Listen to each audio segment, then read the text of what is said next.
Perkenalkan, nama saya Novian Widianto, NPM 2019 112194. Di sini saya akan menjelaskan tentang materi pembangunan ekonomi dan ciri-ciri negara terbelakang.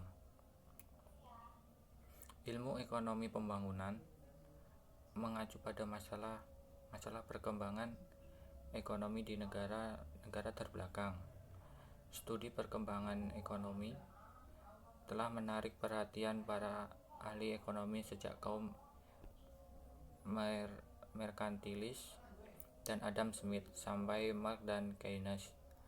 Namun mereka hanya tertarik pada masalah yang ada pada hakikat yang bersifat statis dan umumnya lebih dikaitkan dengan kerangka acuan, lembaga budaya atau sosial Eropa Barat.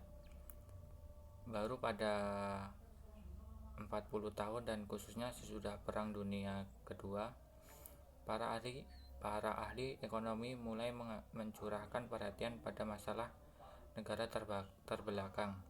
Perhatian mereka di dalam ekonomi pembangunan lebih didorong oleh gelombang kebangkitan politik yang melanda bangsa Asia dan Afrika sesudah Perang Dunia Kedua.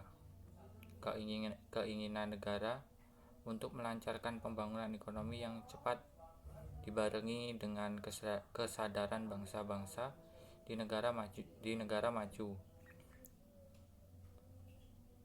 Kemiskinan di suatu tempat merupakan bahaya bagi kemakmuran dimanapun, telah membangkitkan minat pada subjek ini.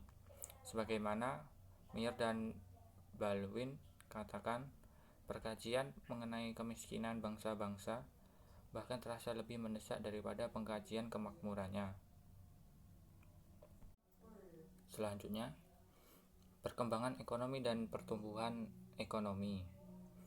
Istilah perkembangan ekonomi digunakan secara bergantian dengan istilah seperti pertumbuhan ekonomi, kesejahteraan ekonomi, kemajuan ekonomi, dan perubahan jangka panjang. Akan tetapi beberapa ahli ekonomi seperti Schumpeter dan Nyonya Ursula Hicks telah menarik perbedaan yang lebih lazim antara istilah perkembangan ekonomi dan pertumbuhan ekonomi. Mengapa? Perkembangan ekonomi mengacu pada masalah negara terbelakang, sedangkan pertumbuhan mengacu pada masalah negara maju. Karena perkembangan ekonomi mengacu pada masalah negara terbelakang, ekonomi selalu menjadi faktor yang paling penting dalam keberhasilan perekonomian suatu daerah untuk jangka panjang. Perkembangan ekonomi sangat dibutuhkan dan dianggap sebagai sumber peningkatan standar hidup, sedangkan pertumbuhan ekonomi mengacu pada masalah negara maju. Karena pertumbuhan ekonomi ialah proses kenaikan output per kapita yang terus-menerus dalam jangka panjang. Pertumbuhan ekonomi tersebut merupakan salah satu indikator keberhasilan pembangunan. Dengan demikian, makin tingginya pertumbuhan ekonomi, biasanya makin tinggi pula kesejahteraan masyarakat. Selain itu, alasan lain perkembangan lebih ke negara terbelakang karena masih berfokus untuk memenuhi kebutuhan atau tingkat kebutuhan masyarakat. Sedangkan pertumbuhan negara lebih ke negara maju karena fokusnya pada pendapatan nasional negaranya. Selanjutnya, definisi atau indikasi perkembangan ekonomi. Perkembangan ekonomi didefinisikan dalam 3 cara. Pertama, perkembangan ekonomi harus diukur dalam arti kenaikan pendapatan nasional nyata dalam suatu jangka waktu yang panjang, tetapi bukan definisi yang memuaskan. Kedua, berkaitan dengan kenaikan pendapatan nyata kapita dalam jangka panjang. Para ekonomi berpendapat sama dalam mendefinisikan pembangunan ekonomi dalam arti kenaikan pendapatan atau output nyata per kapita. Profesor Meyer mendefinisikan perkembangan ekonomi sebagai proses kenaikan pendapatan nyata per kapita dalam suatu jangka yang panjang. Profesor Barans membenarkan pertumbuhan atau perkembangan ekonomi didefinisikan sebagai kenaikan output per kapita barang-barang material dalam suatu jangka waktu. Menurut Buchanan dan Ellis, perkembangan berarti mengembangkan potensi pendapatan nyata negara terbelakang dengan menggunakan investasi yang akan melahirkan berbagai perubahan dan memperbesar sumber-sumber produktif yang pada giliran menaikkan pendapatan nyata per orang. Ketiga, ada kecenderungan lain untuk mendefinisikan perkembangan ekonomi dari titik kesejahteraan ekonomi. Misalnya, perkembangan ekonomi dipandang sebagai suatu proses di mana pendapatan nasional nyata per kapita naik dibarengi dengan penurunan kesenjangan pendapatan dan pemenuhan keinginan masyarakat secara keseluruhan. Selanjutnya, negara miskin tidak selalu berarti negara maju. Kemiskinan hanyalah menunjuk pada rendahnya tingkat pendapatan per kapita suatu negara. Istilah ini tidak ada hubungannya dengan budaya bangsa tersebut. Negara terbelakang adalah istilah statis seperti istilah tidak berkembang. Dengan demikian, kata miskin dan kurang berkembang dapat saling dipertukarkan. Dalam literatur ekonomi akhir-akhir ini muncul satu istilah yang lebih terhormat, yaitu negara sedang berkembang atau the developing countries. Ia dipergunakan sebagai pengganti istilah negara kurang berkembang. Tetapi Profesor Baur menganggap istilah kurang berkembang, sedang berkembang, dan sedikit berkembang sebagai eufemisme belaka. Tetapi untuk kata kurang berkembang dan sedang berkembang adalah eufemisme yang tidak tepat.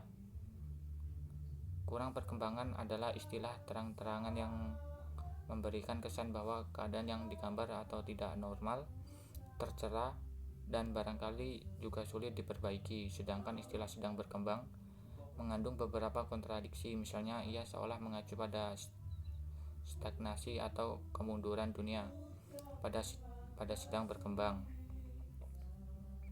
Akhir-akhir ini diperkenalkan istilah baru, dunia ketiga, sebagai penyebut bagi negara kurang berkembang.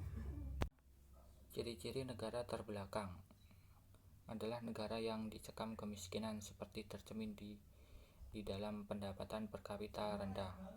Menurut World Development Report tahun 1982, 48,3% penduduk dunia 1980 mempunyai GNP per kapita sebesar $300 Amerika Serikat atau kurang. Pada pihak lain, 16,3% penduduk dunia hidup di negara industri mempunyai GNP per kapita sebesar $10.320 dan hanya 4 negara pengekspor minyak Asia Barat dengan pendudukannya sebesar 0,3%.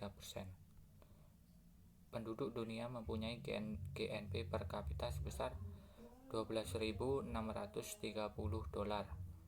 Angka tersebut menjelaskan betapa luasnya kemiskinan di negara sedang berkembang. Berdasarkan angka 1980, laporan Bank Dunia menunjukkan jurang kesenjangan yang demikian besar.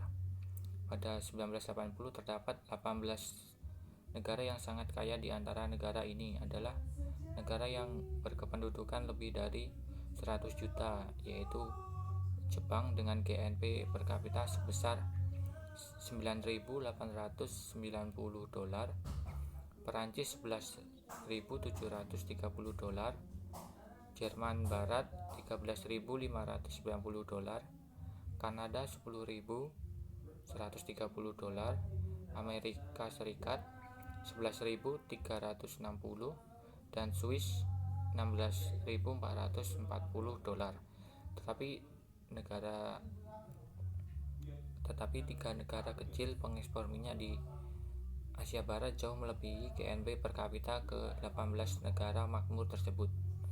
Mereka adalah Uni Emirat Arab dengan GNP per kapita 26.850 dolar, Kuwait 19.830 dan Qatar 26.080 dolar. Sementara itu terdapat 28 negara paling miskin dengan GNP sebesar 300 dolar atau kurang. Negara termiskin dengan GNP per kapita kurang dari 250 dolar. Antara lain adalah Ethiopia, Somalia, India, Burma, Nepal, Bangladesh, dan Bhutan. Ketidakadaan inisiatif dan usaha.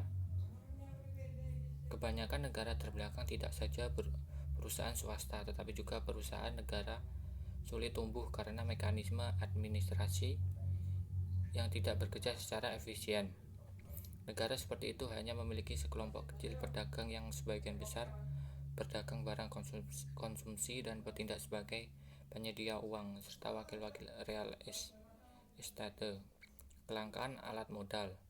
Kelangkaan alat modal merupakan ciri umum lain dari negara terbelakang. Negara terbelakang diartikan sebagai perekonomian yang miskin modal atau dengan tabungan dan investasi yang rendah. Selanjutnya, keterbelakangan teknologi.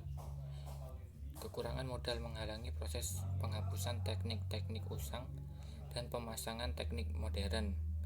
Buta huruf dan ketidakadaan buruh terdidik merupakan rintangan lain di dalam penyebaran teknik. Dengan demikian dapat disimpulkan bahwa keterbelakangan ekonomi bukan saja merupakan penyebab, tapi merupakan akibat keterbelakangan ekonomi itu sendiri. Keterbelakangan ekonomi disebabkan oleh dualisme teknologi, yaitu penggunaan berbagai fungsi produksi sekaligus dalam sektor ekonomi yang maju dan sektor ekonomi yang tradisional. Keberadaan dualisme seperti itu memperberat persoalan pengangguran struktural dan teknologis di sektor industri dan pengangguran tersembunyi di sekitar pedesaan. Selanjutnya, orientasi perdagangan luar negeri. Biasanya negara terbelakang sangat berorientasi pada perdagangan luar negeri. Orientasi ini terlihat pada ekspor barang-barang primer dan impor barang-barang konsumsi dan mesin. Peranan minyak, barang tambang, logam, dan barang primer lainnya di dalam mata dagang ekspor sebagaimana nampak pada data akhir-akhir ini rata-rata adalah kira-kira 80%. Misalnya di Ethiopia peranan itu adalah 100%, Burma 97%, Sri Lanka 88%, Uganda 99%, Indonesia 97%, Thailand 75%, Malaysia 83%, Algeria 90%, Nigeria 99%, dan Kenya 86%. Terlalu tergantung pada ekspor produk primer ini menimbulkan dampak negatif yang serius pada perekonomian tersebut.